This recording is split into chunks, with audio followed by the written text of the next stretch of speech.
अस्सलामु अलैकुम वरहमतुल्लाहि वबरकातुहू।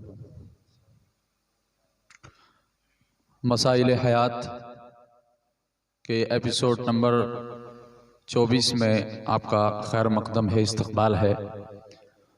काफ़ी दिनों के बाद हम दोनों साथ मिले हैं।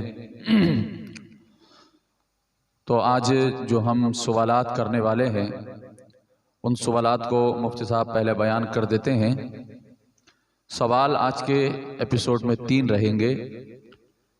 एक भाई हमारे हाफिज़ मोहम्मद अयूब मुरादाबाद से, उन्होंने ये सवाल किया है कि दाढ़ी में कंघी करते वक्त या वैसे ही दाढ़ी के बाल निकल जाएं तो दाढ़ी के बालों को क्या करना चाहिए, फेंकना जायज़ है या नहीं। दूसरा सवाल हमारा ये है, ये भी मुरादाबाद से हमारे एक भाई ने सवाल किया है कि कब्रिस्तान में जो दरख्त होते हैं तो क्या उनको अपने इस्तेमाल में ले सकते हैं या नहीं। ये बहुत अच्छा सवाल है। और मुरादाबाद ही से ये तीसरा सवाल हाफिज़ मोहम्मद अनवर अली का ये सवाल है। कहते हैं कि दाढ़ी कटाकर हद्दे शरा से कम रखने वाले या मुंडाने वाले की खुद की नमाज का क्या हुक्म है। खुद की नमाज का क्या हुक्म है और ऐसे शख्स की अजान और इकामत का क्या हुक्म है। तो नाजरीन, हम 3 सवाल ये करने वाले हैं। उम्मीद करते हैं कि आप लोग दिल जमई के साथ में ये वीडियो देख रहे होंगे और शेयर भी कर रहे होंगे। तो आज का सवाल हम शुरू करते हैं। मुफ्ती साहब हाफिज़ मोहम्मद अयूब जो मुरादाबाद से ताल्लुक़ रखते हैं, उन्होंने ये सवाल किया है कि दाढ़ी में कंघी करते वक्त या वैसे ही दाढ़ी के बाल निकल जाएं तो दाढ़ी के बालों को क्या करना चाहिए, फेंकना जायज़ है या नहीं। इसका मुकम्मल जवाब इनायत फरमाएं। अस्सलामु अलैकुम वरहमतुल्लाहि ताला वबरकातुहू। लकल हम्दु या अल्लाह वस्सलातु वस्सलामु अलैका या सय्यदी या रसूलल्लाह सल्लल्लाहु ताला अलैहि वसल्लम। माशाअल्लाह, बहुत अच्छा सवाल किया है। मुफ्ती साहब, आप बेहतर जानते ही हैं कि दाढ़ी का बाल कंघी करते हुए या हाथ वगैरह इस तरह से करते हुए जो है हाथ में आ जाए या कंघी में आ जाए, दाढ़ी से उखड़ जाए, तो आप बेहतर जानते हैं कि दाढ़ी के बाल चूँकि ये इंसानी जिस्म का एक हिस्सा है और इंसानी जिस्म, इंसान अशरफुल मखलूक़ात है। अशरफुल मखलूक़ात में से होने की वजह से इंसान के जिस्म का हर उज़्व, हर हिस्सा काबिल इज़्ज़त, काबिल एहतराम है। तो दाढ़ी चूँकि ये तो फिर तमाम नबियों की सुन्नत है, तो अगर दाढ़ी का बाल निकल जाए किसी भी तरह से जानबूझ करके, तो उखाड़ना या काटना ये जायज़ ही नहीं है। धोखे से कंघी वगैरह करते हुए जो बाल कमज़ोर होते हैं वो निकल आते हैं या हाथ फेरने से उखड़ जाते हैं, तो उनका हुक्म यही है कि उनको दफन कर दिया जाए। जी, उनकी इज़्ज़त एहतराम की वजह से उनको दफन करने का हुक्म है। अगर उसमें कोई परेशानी वाली बात नहीं है, तो हर्ज अगर नहीं है कोई, तो उनको दफन कर देना चाहिए। और अगर ज़्यादा फैल गए हैं, उनको इकट्ठा करना या उनको जमा करना मुमकिन ना हो, मुश्किल हो, हर्ज हो, तो फिर उस सूरत में इजाज़त है कि उनको ना किया जाए जमा। हर्ज हो रहा हो तब, और हर्ज नहीं है तो बेहतर यही है कि उनको उठा करके, उनको इकट्ठा करके और उनको दफन कर दिया जाए। और बाज़ जगह जो होता है कि क्या होते हैं कि बाल अगर हाथ में आया एक आध दो, तो उसको वैसे ही फेंक देते हैं। तो अगर फेंक भी रहे हैं तो बेहतर है कि उसकी हालत तब्दील कर दें। बेहतर यही है कि उसके 2 टुकड़े कर दें, 3 टुकड़े कर दें। बेहतर तरीका यही है। और हालत तब्दील करने के बाद में उसको किसी अच्छी पाक जगह पर डालें। ऐसा नहीं कि वैसे ही नाली में गंदी जगह डाल दिया, क्योंकि वो लायक एहतराम है, लायक इज़्ज़त है। तो इसलिए उस बाल को, फिर दाढ़ी का माशाल्लाह, तो इसलिए उस बाल को जो है किसी अच्छी पाक जगह पर डालें। ऐसे ही अगर दफन नहीं भी कर रहे तो पाक जगह पर डालें, ऐसे ही नाली वगैरह में ना फेंकें। मुफ्ती साहब, ये तो हमारी शरीयत हुक्म देती है, मगर आज जिस तरीके से दाढ़ी की धज्जियां उड़ाई जा रही हैं वो किसी से पोशीदा नहीं है। हम बात कर रहे हैं कि इज्जत की जगह पर रखना या उसको दफन करना। आजकल हमारे सुन्नी आजकल के हमारे सुन्नी और मुसलमान जो अपने आप को मुसलमान कहते हैं, वो दाढ़ी के बाल, दाढ़ी मुंडा करके वो नालियों में नहीं बल्कि गूमूतों में, मतलब नजिस जगह पर जाती है, नजिस जगह पर जाती है। आज का हमारा मुआशरा ऐसा हो गया है। आप और हमारी शरीयत हुक्म दे रही है कि उस बाल को किसी अच्छी जगह पर डालो, इस वजह से कि ये अच्छी जगह का बाल है, ये निस्बत बहुत बड़ी रखता है, ये बाल जो है ये निस्बत बहुत बड़ी रखता है। तो मैं उन भाइयों से अपील करता हूं कि खुदा के वास्ते दाढ़ी शरीफ के बालों की बेहुरमती ना करें, दाढ़ी रखाएं, ये नबी की सुन्नत है। और जब नबी कब्र में हमारा चेहरा इस तरीके से देखेंगे कि मेरे गुलाम के चेहरे पर दाढ़ी शरीफ है, तो खुश हो जाएंगे।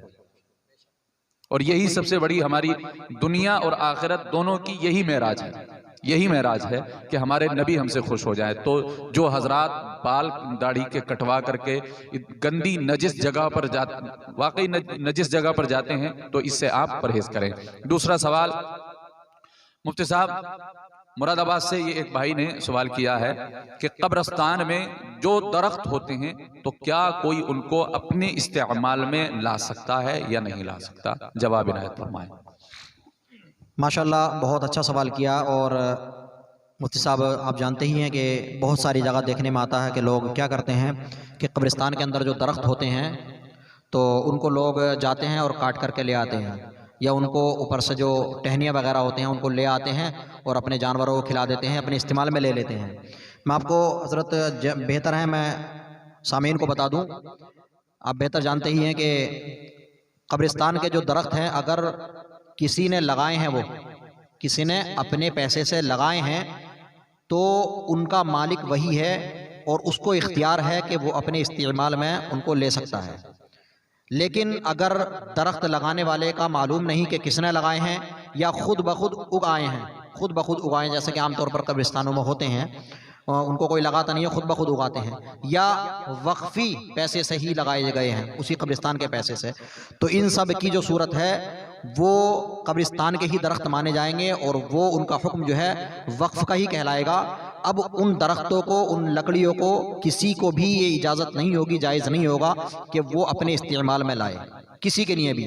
अब उसका पैसा जो है ये हुक्म होगा कि उसी कब्रिस्तान में ख़र्च किया जाए, उसका पैसा कोई और इंसान जो है उनको बेच करके अपने इस्तेमाल में लाए, या बगैर बेचे वैसे ही लकड़ी वगैरह या अपने चारे वगैरह के लिए अपने जानवरों के उनको इस्तेमाल में लाए, तो ये तमाम तरीके जायज़ नहीं है। गाँव देहात में आमतौर पर ले आते हैं दरख्त काट करके और उसको जो है अपने जानवरों को खिला देते हैं या अपने घर में इस्तेमाल में ले लेते हैं।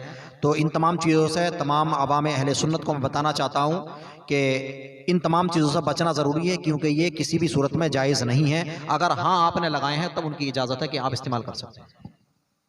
माशाल्लाह, अक्सर जगहों पर मुफ्ती साहब ये भी देखा जाता है कब्रिस्तान की हालत एक चौपाल से भी ज़्यादा बुरी हो जाती है। अक्सर गाँवों में देखा जाता है भैंसें वहाँ बनती हैं, वो लेटरीन पेशाब, और सिर्फ वो तो जानवर हैं लेकिन कुछ इंसान वहीं लेटरीन पेशाब करते हैं, कुछ लेटरीन पेशाब करते हैं। बहुत सख्त हुक्म है, बहुत सख्त, वहाँ चलने का बहुत सख्त हुक्म है।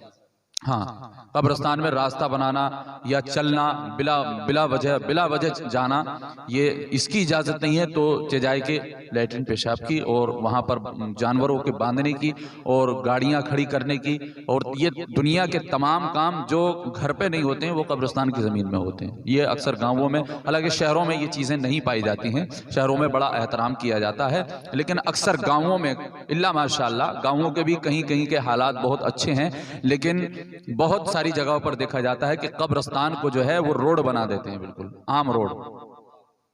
तो उम्मीद करते हैं कि आप लोग ऐसा ना करेंगे इंशाअल्लाह और इन बातों से बाज रहेंगे। आखिरी सवाल मुफ्ती साहब आपकी बारगाह में, मुरादाबाद से ये हमारे हाफिज अनवर अली साहब का सवाल है कि दाढ़ी कटाकर हद शरा से कम रखने वाले या मुंडवाने वाले की खुद की नमाज का क्या हुक्म है, और ऐसे शख्स अगर अजान और इकामत कहे तो उस अजान और इकामत का क्या हुक्म है? जवाब इनायत फरमाएं। माशाअल्लाह, बहुत अच्छा सवाल किया है। और बहुत सारी जगह पर देखने में आता है कि दाढ़ी मुंडाने वाले या कटाने वाले देखने में आता कि अजान और इकामत भी कह रहे हैं और सब काम करते हैं। मुफ्ती साहब, आप जानते ही हैं, मैं नाज़रीन को बता दूं कि हुज़ूर आला हज़रत रज़ियल्लाहु ताला अन्हु ने मलफूज़ात आला हज़रत में आपका कौल नक़ल है। हुज़ूर आला हज़रत ने फरमाया कि जो फासिक़ मौलिन है और हद शरा से कम रखने वाला या मुड़ाने वाला दाढ़ी, ये फासिक़ मौलिन कहलाता है। और फासिक़ मौलिन की जो है ख़ुद की नमाज भी मकरूह तहरीमी वाजिबुल इआदा होती है, ख़ुद की नमाज भी वाजिबुल इआदा। और उसकी अज़ान व इक़ामत के मुतालिक़ हज़रत सदुल शरिया बहार शरीयत के अंदर आपकी तहरीर मौजूद है। फरमाते हैं कि ऐसा शख्स कि जो फासिक़ मौलिन हो, उसकी अज़ान व इक़ामत मकरूह है। अलबत्ता इक़ामत का इआदा नहीं है, क्योंकि इक़ामत का इआदा मशरू नहीं है, तो इसलिए इक़ामत का इआदा नहीं, लेकिन अज़ान का जो है इआदा किया जाएगा, अज़ान दोबारा पढ़ी जाएगी। अगर कोई ऐसा शख्स जो फासिक़ मौलिन हो अज़ान व इक़ामत कह दे तो अज़ान का इआदा किया जाएगा, दोबारा पढ़ी जाएगी। और इक़ामत का इआदा मशरू नहीं है चूँकि, तो इसलिए इक़ामत नहीं पढ़ी जाएगी, लेकिन उसका पढ़ना वो भी मकरूह है। इक़ामत भी पढ़ना ऐसे शख्स का मकरूह है, उसको नहीं पढ़ना चाहिए, ऐसे शख्स को खड़ा नहीं करना चाहिए। अगर कोई ऐसा शख्स नहीं है कि जो इक़ामत कह सकता हो और वो फासिक़ मौलिन ना हो, तो फिर इमाम को चाहिए कि खुद इक़ामत कह करके मुसल्ले पर आगे बढ़ जाए, खुद इक़ामत कहे, उसके बाद मुसल्ले पर आगे बढ़ जाए। अगर कोई शख्स ऐसा नहीं है तो जहाँ पर जिस जगह पर अगर ऐसे शख्स नहीं है कि जो इक़ामत कह सकते हैं और फासिक़ मौलिन ना हो, तो मैं उन लोगों को बताना चाहता हूँ कि वहाँ पर खुद इक़ामत कहें इमाम और ख़ुद आगा मुसल्ले पर आगे बढ़ जाएं। मुफ्ती साहब,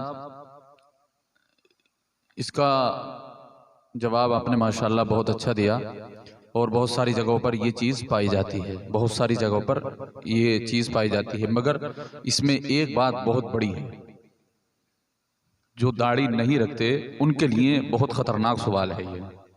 जो दाढ़ी नहीं रखते हैं तो वो ज़िंदगी भर अगर नमाज पढ़ेंगे तो वो तो उनकी नमाज़ें मकरूह तहरीमी रहेंगी, उनको दोबारा पढ़नी पड़ेंगी, जबकि एक बार का पढ़ना आदमी का मुश्किल पड़ रहा है। वक्ती नमाज वो पढ़ नहीं पा रहा है, तो चे जाए कि वो दूसरी नमाजें पढ़ेगा। अल्लाह अकबर। नाजरीन, ये बहुत बड़ा मसला है कि जो दाढ़ी नहीं रखते, जो दाढ़ी मुंडवाते हैं, तो उनकी नमाज, वो ये नहीं कि वो किसी की इमामत करें, बल्कि वो जो खुद अपनी नमाज पढ़ रहे हैं वो खुद मकरूह तहरीमी रहेगी। अल्लाह अकबर। तो उम्मीद करते हैं कि ये एपिसोड आपको पसंद आया होगा। आपके मन में अगर आपके जहन में कोई सवाल है तो आप सवाल और नंबर के ज़रिए, डिस्क्रिप्शन में नंबर मौजूद हैं दोनों के, और कमेंट्स के ज़रिए या व्हाट्सएप के ज़रिए आप सवाल कर सकते हैं। कोई भी सवाल है आप शर्माए ना, बिला झिझक हम दोनों से राब्ता कर सकते हैं। और आपको क्या करना है, इस वीडियो को ज़्यादा से ज़्यादा शेयर करना है और पूरा वीडियो देखना है। फिर मिलते हैं इंशाअल्लाह 25वें एपिसोड में। जब तक के लिए खुदा हाफिज़। अस्सलामु अलैकुम व रहमतुल्लाहि व बरकातुहू।